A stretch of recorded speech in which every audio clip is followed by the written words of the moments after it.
आप सभी को मेरा प्यार भरा नमस्कार। मैं स्वागत करती हूँ आप सभी का मेरे channel learn Hindi with miss Meenakshi.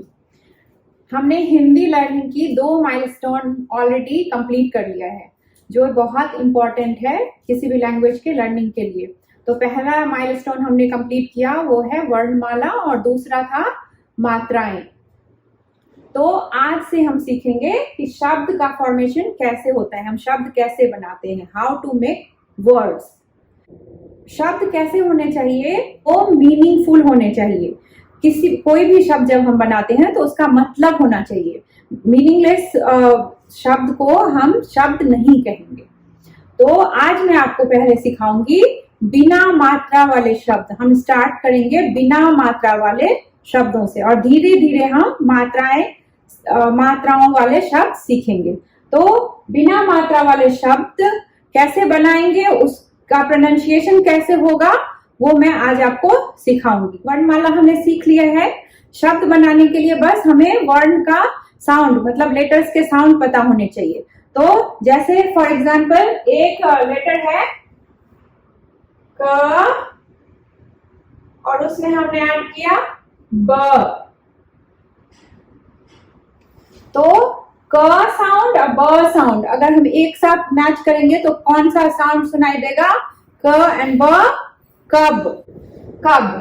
ध्यान देना है कि दोनों लेटर्स पर सिमिलर स्ट्रेस होने चाहिए। इट्स नॉट लाइक दैट कब और कब, नहीं, ऐसे नहीं पढ़ते हैं। दोनों लेटर्स का प्रोनाउंसिएशन सेम वे में होना चाहिए। क ब, कब, जिसका मतलब होता है व्हेन।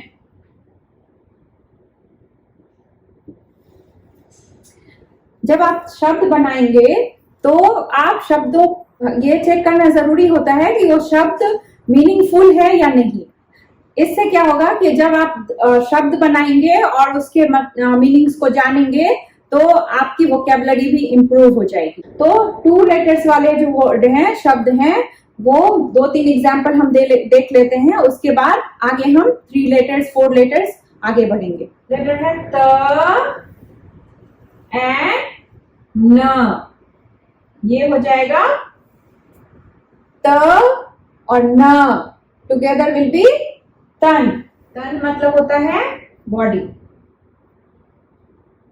ऐसे जब हम शब्दों के मीनिंग्स भी जानेंगे तो हमारी वोकैबुलरी भी इंप्रूव हो जाएगी। शब्दों के मीनिंगफुल होने से क्या होता है कि मैंने आपको बताया था कि कोई भी जो लैंग्वेज होती है वो हम क्यों सीखते हैं, ताकि हम अपने फीलिंग्स, अपने इमोशंस दूसरों के साथ शेयर कर सकें। तो अगर आप मीनिंगफुल वर्ड यूज करोगे तभी अगले को पता चलेगा कि आप उनसे क्या कहना चाहते हो। आपका कॉन्वर्जेशन तभी मीनिंगफुल होगा। If you are not using meaningful words, then the other person can't understand what you are talking. So that's why we have to make sure whichever word we are using should be meaningful. एक और word है ज और ल, जल। जल का मतलब होता है वाटर। तो हम ये समझ गए कि 2 लेटर के जो शब्द होते हैं उसको कैसे लिखते हैं और कैसे पढ़ते हैं। अब हम आगे चलते हैं 3 लेटर के शब्द की तरफ। 3 लेटर के जब हम शब्द बनाएंगे तो सेम रूल अप्लाई होता है कि शब्द मीनिंगफुल होना चाहिए, और उसको हम पढ़ेंगे कैसे वो मैं अभी आपको समझाती हूँ। जैसे फॉर एग्जाम्पल एक शब्द है क ल म। क ल म क्या बनेगा? कलम। कलम। इसमें एक चीज आपको समझनी होगी कि जब हम 3 लेटर वाले शब्द को प्रोनाउंशिएट करते हैं तो 2 सिलेबल होते हैं। जैसे आपने इंग्लिश में भी सिलेबल पढ़े होंगे जब आप फोनिक्स पढ़ रहे होंगे, वैसे हिंदी में भी आपको सिलेबल फॉलो करना पड़ेगा। आप इसको कलम नहीं पढ़ सकते। आप जब हम 3 लेटर के शब्द बनाते हैं तो हमें ये चीज ध्यान रखनी होगी कि पहले आपने लेटर्स लिख दिए, आप इसको पढ़ेंगे कैसे? First you hide the first letter and then read. 2 letter के जो शब्द होते हैं उसको पढ़ना है, तो कैसे पढ़ेंगे? ल एंड तो वो हो जाएगा लम। और लम ये फर्स्ट लेटर है क and then you have to add लम, तो कलम। तो जब हम सिलेबल पढ़ते हैं, तो जैसे अभी हमने 2 लेटर के वर्ड जो सीखे थे जल, तो अगर हम कलम पढ़ रहे हैं तो ये जो टाइम पीरियड है प्रोनाउंसिएशन का, जो टाइम पीरियड है वो सिमिलर होनी चाहिए।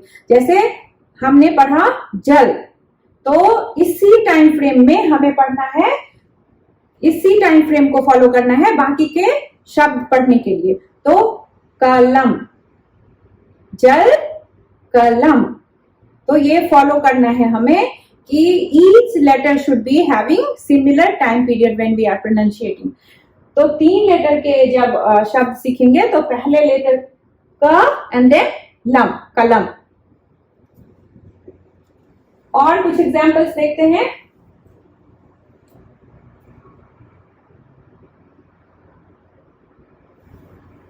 स,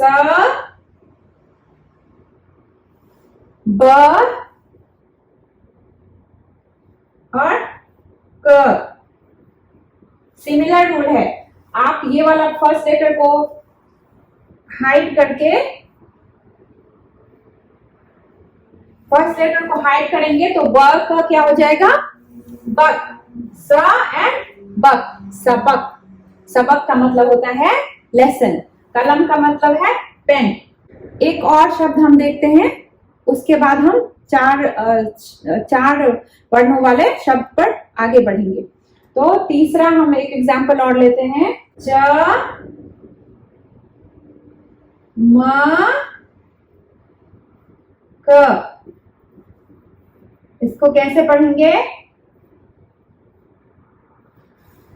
चमक पढ़ेंगे नहीं, हम कैसे पढ़ेंगे, चमक, चमक। तो मुझे उम्मीद है कि आपको 3 लेटर के शब्द प्रोनाउंशिएट करने में अब कोई तकलीफ नहीं होनी चाहिए। आपको just you have to recognize which letters are there and then you have to just hide the first letter, read these 2 letters and you know the first letter, then you have to add together.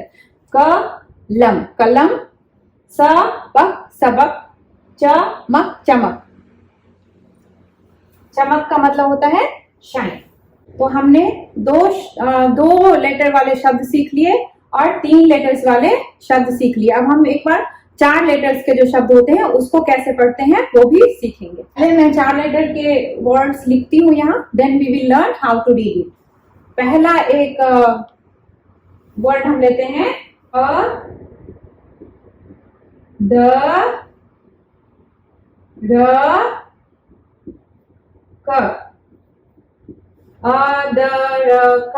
अब हम इसको कैसे पढ़ेंगे, हम इसको 2 letters में divide करके पढ़ेंगे। We can't read it अदरक, can't.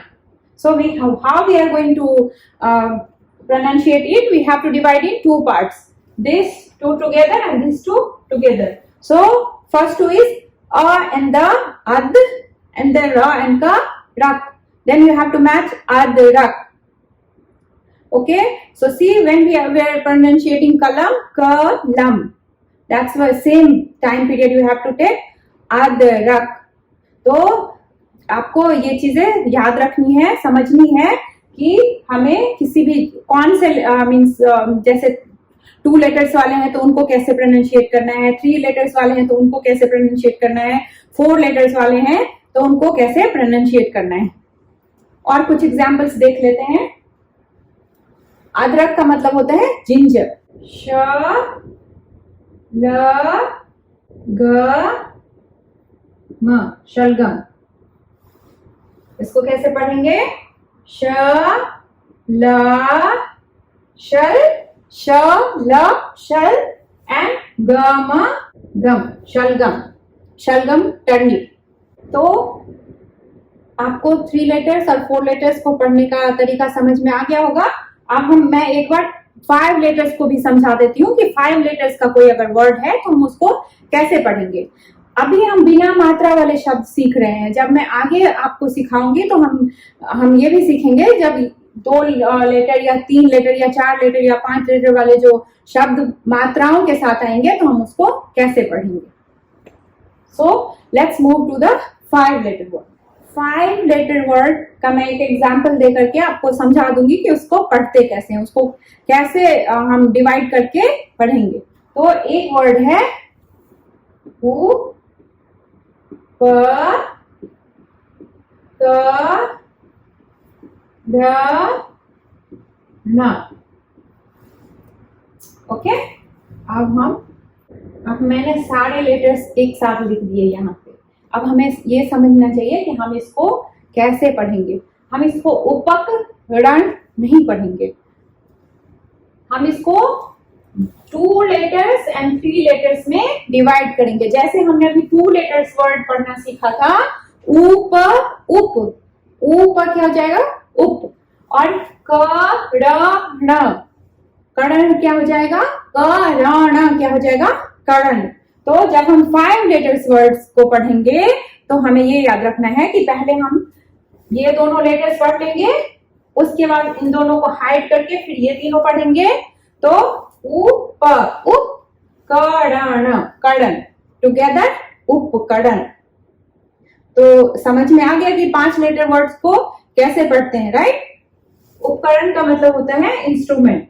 तो यही तरीका है, अगर हम 2 लेटर के वर्ड पढ़ रहे हैं तो उसका जो सिलेबल फॉलो कर रहे हैं वो 3 लेटर का जब पढ़ेंगे तो वही सेम टाइम पीरियड हमें 2 पार्ट में डिवाइड करना है। फिर जब हम 4 लेटर्स के पढ़ेंगे तो again 2 and 2 we have to divide, and then 5 letters में क्या हो जाएगा, 2 and 3। अगेन 6 लेटर्स में क्या हो जाएगा, 3 and 3। तो ऐसे ही जब जैसे जैसे आगे बढ़ेंगे तो आपको और प्रैक्टिस हो जाएगी कि हम शब्दों को कैसे प्रोनाउंशिएट करते हैं। आई होप कि आपको आज का लेसन अच्छे से समझ में आ गया होगा और आपको ये समझ में आ गया होगा कि हम 2 लेटर, 3 लेटर, 4 लेटर या 5 लेटर शब्दों को कैसे पढ़ते हैं। मैं उम्मीद करती हूँ कि आपको मेरा वीडियो पसंद आया होगा। अगर पसंद आया है तो लाइक कीजिए, शेयर कीजिए और सब्सक्राइब कीजिए। धन्यवाद।